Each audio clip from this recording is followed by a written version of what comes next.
name is Joel. I'm an addict. Good morning, everyone. So I'm not normally nervous, but I am right now. So thank you. Yeah. So just got to take a little bit of a breath, and it's not about sounding good. It's about carrying our message. And over the years, different times over the years, I've sat and listened to people, and I was like, that's exactly what I needed to hear. And that person may not even have known that, right? So if I try to caretake or curate the message to to reach people, then I'm going to get in the way of God's will for me. So there might be someone here who just relates on some small level, and that will have meant to be. I have my swear sensor ready. It's like an inside Delco joke. But my clean day is May 2nd, 2005, and that was actually my very first Narcotics Anonymous meeting. And I share that because that's pretty powerful that someone could come off. And I came off the streets. I didn't come from an institution. I just came into a Narcotics Anonymous meeting, and something happened that was so powerful that I just kept coming, and I stayed. That being said, I was, as we often say, broken, bankrupt. I was all those things we describe. I wasn't brimming with love, hope, open-mindedness, willingness. I was kind of living like a cornered animal, if that makes sense. I was defensive, I was angry. And in my twisted way of seeing things that had developed over the years, I kind of thought that to be angry and defensive was masculinity. I thought it was courage, right? And that was a false belief. And I was 28 years old at the time, and I worked a full-time job for several years. I'd gotten 2 college degrees. I'd helped raise a daughter. I'd been a small-time petty drug dealer, doing all this all at once. And so when I came in, I focused a little bit on the differences, but in retrospect, in hindsight, I've come to realize that I may not have used exactly the same way as other people, but in some ways, I believe that I may have been actually sicker. And I was just tired too. I was basically, again, 28 years old. I had the emotional developmental level, probably a 10-year-old. And my coping skills were at the level of an adolescent. So I had an adult body, but I had nothing that an adult would have, right? And so that was a recipe for work. I needed to work. I needed help, and a lot happened in the first few months. So I went to meetings every day. I got a sponsor. I got homework. I started to perform basic. I said I got homework. That was a Freudian slip. I got a home group. I performed basic service. I started to pray awkwardly, and I believe that I was working the first 3 steps by doing all those things. I also began to work the steps formally. And I make a distinction there because, writing on the steps in the step working guide, going over it with the sponsor is very powerful. However, it's not, we can do that and not live it, right? That's totally possible. And it's also possible to not do it, to work steps differently and still, progress spiritually. It's hard to measure that internal change, right? So, and my sponsor had come to my home area, Delco, and he hadn't been able to get what he needed. So by chance, but it turned out to be or it's fortuitous. It was one of those happy coincidences that he had to go to West Philly to get what he needed. And so the way that in West Philly at the time, back in 2005, they were working steps, and they probably still do it this way today. They basically had you read it out of both books for 30 days. You got the step working guide, you answered the questions, you went over it with a sponsor, and then you moved on to the next step. And there was no holding anybody up. There was no and again, I'm gonna say this carefully because I'm not trying to knock other people's pathways or ways of doing things. But at the time in Delaware County, NA, people were doing 1 step a year, and they were advising people they sponsored to wait a year to learn how to have fun for a year. And I wasn't going to have fun. I was, like I said, I had the posture, my nervous system was wrecked, and I didn't even have any understanding of that. And I didn't even get an understanding of the way that my body was acting, had been acting, and continued to act well into abstinence until very recently. So I wasn't going to have fun because I was basically in fight or flight all the time. I was hyper vigilant constantly. There's no way I was gonna have fun. Like I needed help before I could learn to have fun. And that's just for me. Maybe people are different. So I did my first steps 4 and 5 with a sponsor when I had like 6 months clean. Now I cycled through them again 2 times since then. So a total of 3 times I've gone over the steps in 18 plus years. So that first 4 step didn't necessarily translate into like dramatic change. But the lifestyle I was leading in recovery was, together. And there were powerful things that were put into place and powerful insights that I carried with me, even if they didn't necessarily descend to the level of like this really dramatic, permanent change. And I can think about like 3 of them that I can remember from that first 4 step that I carried with me. And like the first thing that I noticed about myself in doing the inventory, like a kind of like a takeaway from answering the questions, was that I had this sense of entitlement. And my parents were born like in the 50s, and so they came of age like in the early 70s, and so they missed like the 60s stuff just by a couple years, but the stuff was still going on in the 70s. So you think about like the anti-war movement, like women's rights, like Black Power, civil rights, like all these things. And my parents were really into that stuff, and they rebelled against their parents in certain ways. And they, like, my house was full of like, these books about like revolution, like books by Karl Marx, and like we would like have they were hippies, have these other hippies there, and they were like trying to organize activism politically.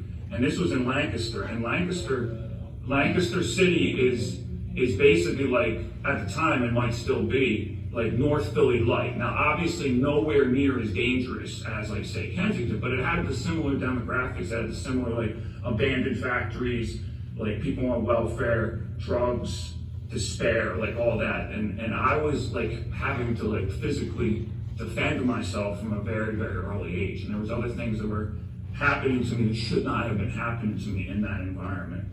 And so my parents' belief system, like I took it with me, and I believed, based on that ideology, that hard work wasn't going to translate into any sort of success. And so by the time I got to my late teens and my early 20s, I was like, it doesn't matter what I do, I'm never going to be able to get anywhere in life, because that's kind of, they didn't quite say it that way, but they modeled that in some ways. Like my parents' own fears were justified by their belief system, if that makes sense. And that's a move I've made over the years many times, right? Like I have fear, and I pretend I make a decision based on the fear, and then I pretend that I wanted to make the decision. There's a question in the step working guide that says, in the denial section, have I given plausible but untrue reasons for my behavior?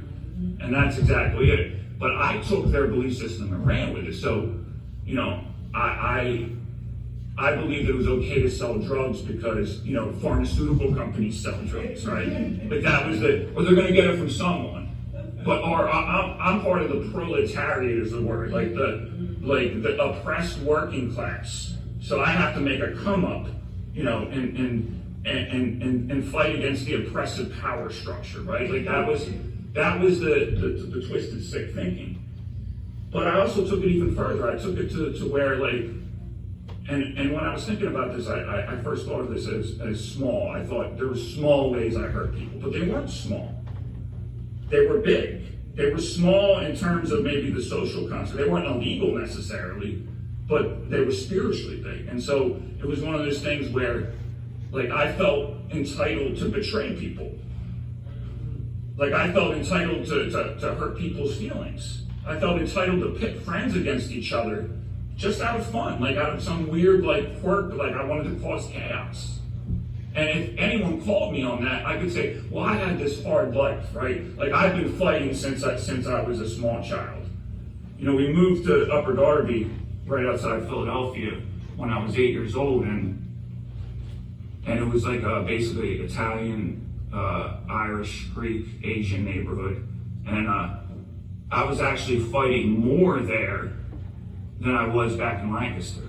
And, people talk about bullying, and it's a tough subject because, I believe that my parents actually should have taught me to defend myself, but with proportionate force. Like, in other words, like, disengage if needed to, but if you get cornered, punch them in their fucking, almost cursed. I have a person over there that gets upset when I curse. If I get cornered, hit them really, really hard and make them stop messing with you, right? But my parents didn't believe in that. They believed in using love and kindness. But that wasn't going to work. That was not working for me. And it wasn't bullying when kids that were like 6 or 7 years older than me, and I'm only 6 or 7 or 8 years old, 9 years old, and they're slamming my head on the concrete, right? That's assault, right? And that has long-lasting traumatic impacts on people and their bodies, right? And people, especially men, and I've been one of these men, get uncomfortable when we talk about these things because they believe that perhaps I'm not being a man, or that I'm using this as like a victim story, or pity me. I'm simply describing, and this is a fourth and fifth step me, like what happened to me, because it had dramatic ramifications and consequences for my life, right? And so I sat down with the sponsor and I talked about some of these things. And then the other thing that happened to me was there were incidents when I was a small child that affected my sexuality and caused me to behave in ways that I was ashamed of in my active addiction. And I carried that stuff with me for so long, and it impacted my sense of what a man is and masculinity and everything. And in getting that out and talking about it, like I could clearly see how so much of the substances were the symptom of a lack of self-acceptance, a symptom of a broken worldview, a symptom of values that weren't sufficient to help me navigate life on life's terms. I did not have emotional intelligence. I didn't know how to process emotions. I was scared and ashamed and angry, and I didn't understand what had happened to me, and no one had really given me a narrative that could help me understand that. My first fourth and fifth step, I sat with my sponsor, and I don't remember which question it was, but something came up where I told him how I was uncomfortable with this idea of people like making fun of me or mocking me. And my mom, she passed away a few years ago, but after she passed away, me and my sister and my mom's side of the family, we kind of reconnected, and my mom was a very, very troubled person for all of her life, and we were trying to kind of understand what happened. And she grew up in a time where they didn't have the same like scientific ability to label and understand things, but we believe that she may have been on the spectrum. Now the thing about like autism, Asperger's type thing, the thing about some of those symptoms of those conditions is that they match trauma responses, right? And so trauma keeps somebody at an earlier age than they need to be. There's an inability to emotionally regulate, and then that makes it very difficult to be present and to like learn new things, and particularly makes it difficult for social skills, because social skills require presence, it require emotional regulation. And so I either inherited that tendency, or I was socialized by her, or both. So I act a little bit on the spectrum, and I still do. Like I become very obsessed with things, and I lean into things that I'm good at, and I avoid trying to work on the things that I'm not, because the things that I'm not good at terrify me, right? And so having that like predisposition and those behaviors, I was goofy, and they like tracked me into these like smart classes, and that just made it worse with the other kids, because then it made us different. And it's so interesting, because I think about it, that there was two tendencies. One tendency was to try to be nice to everybody and make them be my friend, but then I began to have this defiance also. So it was two things, and both were operating at the same time, but they contradicted each other. But so sometimes when I was younger, when people would make fun of me for being one of the nerdy kids, or the dorky kids, or the smart kids, I would like double down on it, because I figured they had already cornered me into being that. I'm like, I might as well be that. So then I would make fun of them for being stupid, right? Like I would use what weapons I had at my disposal, but that would just make it worse, right? So then it became a vicious circle. So by the time I got to the end of my active addiction, I was so self-conscious about these things, and I developed this defiant street thing where I said, I don't care what you think, like, if you make fun of me, like I'll hurt you, or like all this sorts of stuff. But again, by creating this persona, it didn't stop all that stuff. It just actually created a sub-personality that was at war with the other personality, what was underneath both of those things was self-centered fear. And I wasn't addressing like what was underneath it. And so I got to the point where I didn't want to smile. I didn't want to laugh because I thought people were going to make fun of me, right? And my sponsor made fun of me. And he did that in a way to try to make me feel better. And as small as that is, that's the sort of thing that can like stay as like a little bit of poison in my spirit. It stayed as a little bit of poison in my spirit for decades. And so in that first fifth step experience with my sponsor and laying all this stuff out to him, I felt probably the first inkling, the first like vague sense of like self-acceptance. I didn't achieve self-acceptance, it's a process. But I got a sense of what it might be, and I got a little bit of it. I was a little less self-obsessed. I accepted myself a little bit more. I felt accepted by him. He told me some of his story. And I felt accepted by, it's hard to say accepted by the process, but I felt like the process was working. And in a sense, the process at that time was my higher power. So I felt accepted by my higher power working through the 12 steps of Narcotics Anonymous and the process. So I felt a level of ease and comfort that I hadn't felt previously. And most crucially, I felt like I had more in common with addicts than I didn't, and other humans. I felt like there were more similarities between me and other humans than there were differences. And that is so powerfully critical to a change process. Because if I don't believe I'm like you, then the things that you do aren't going to work for me. But if I think you're like me, in the sense that you're a human being, you have a desire to feel safe, to feel loved, to have a sense of purpose, to have community, to have a good job, to have food, shelter. If you're another recovering addict, you need to be in a process. You need to feel community on a different level, like almost like a higher level. And these commonalities are like what really are the most deepest, important parts of who we are as addicts and who we are as human beings. And if I look at those similarities, then the next, the ensuing steps become that much easier. And so I went on and I continued to go to meetings, I continued to engage in recovery, and like I said earlier, I don't necessarily know that it's hard to measure change, but I carried a lot of this stuff with me, and so I still engaged in a lot of behaviors. What changed for me first was the external, right? And so social acceptability doesn't equal recovery, but we also say the sooner we face our problems within our society and everyday living, just that much faster we become productive members of that society. And so I became a productive member of society before I experienced this like deep personality change that they talk about in the sixth step. And so I became a valued employee everywhere I worked. I still had problems with emotionally regulating. I still had problems with social skills. I still got into conflicts with people. But overall, my bosses still valued me more than they didn't.